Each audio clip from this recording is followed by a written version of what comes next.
Ada sahabat yang bertanya kepada Rasul, "Ya Rasulullah, wa ma'alamatus sa'adah fil akhirah?" Apa sih ciri orang yang bahagia kelak hidup di akhirat? Kata Rasul jawabannya cuma dua.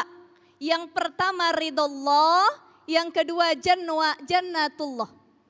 Orang yang bahagia hidup di akhirat pertama dia dapat ridhonya Allah. Yang kedua dia dapat syurganya.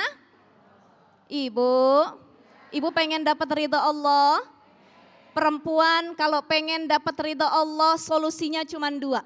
Pertama dapat ridho dari orang tua, yang kedua dapat ridho dari suami. Lalu ciri penghuni syurga itu siapa saja? Dalam surah Az-Zumar ayat 73 disebutkan Bismillahirrahmanirrahim.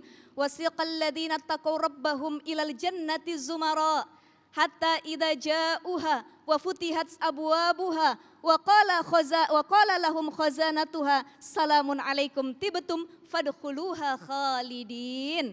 Di sini disebutkan orang yang dapat syurganya Allah adalah orang yang bertakwa.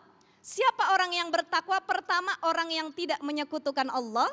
Yang kedua orang yang ibadahnya sungguh-sungguh. Yang ketiga orang yang tidak bermaksiat selama di dunia. Dan yang keempat orang yang meyakini bahwa tiada Tuhan selain Allah. Mudah-mudahan semuanya para jamaah di rumah juga jadi penghuni syurganya Allah Subhanahu wa ta'ala. Makanya salah satu suami ahlu surga yang pertama adalah mampu membimbing istrinya dengan syariat agama. Imam harus benar-benar jadi imam, tapi imam bukan imam yang otoriter, Pak. Cintailah istri atas dasar tanggung jawab.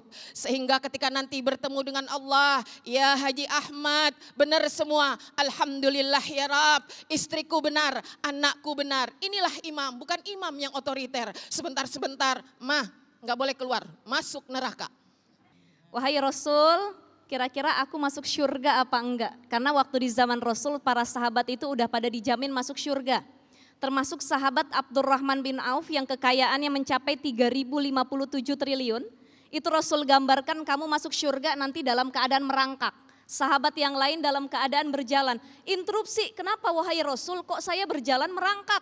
Masuk syurga. Kata Rasul karena kamu kebanyakan harta. Maka sedekahkanlah sebagian harta agar kamu tidak merangkak jalannya, keberatan nenteng harta. Jadi ternyata harta kita, investasi dunia dan hal yang berkaitan dengan dunia kalau terlalu banyak itu malah jadi mafsadat. Nanti dihisapnya lebih banyak lagi di akhirat. Nah si nenek ini nanya sama Rasulullah SAW. Nanti aku masuk syurga enggak wahai Rasul? Qala Rasulullah mengatakan, "Nek, mohon maaf. Nanti nenek gak bakal ada di syurga." Menangis nenek-nenek ini, udah sering kita dengar. Ini adalah salah satu candaan Rasulullah. Padahal disebutkan dalam surah Waqiah itu, faja'alnahunna abkara uruban atsraba li ashabil yamin. Al-Quran langsung yang ngomong. Para bidadari-bidadari nanti dalam syurga itu keadaannya perawan semua. Jadi ibu-ibu yang udah umur 60 tahun kalau masuk syurga umurnya 17 tahun lagi nanti. Bapak-bapak pas ketemu gak ngenalin, ini siapa katanya, kok muda lagi.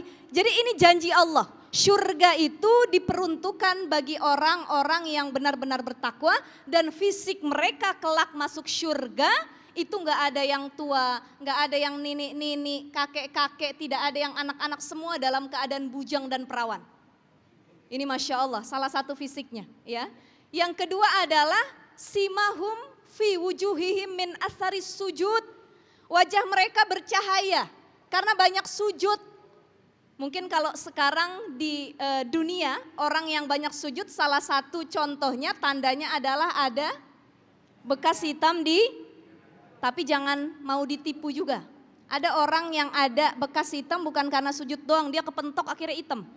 Kita bilang ahli sujud nih gitu ya. Tapi husnuzon saja mudah-mudahan memang ahli sujud ya. Ini salah satu ciri orang yang kelak hidup di syurga, wajahnya bercahaya karena bekas sujud dan juga bekas wudu sebagaimana Bilal bin Rabah yang sudah dikisahkan oleh Rasulullah SAW.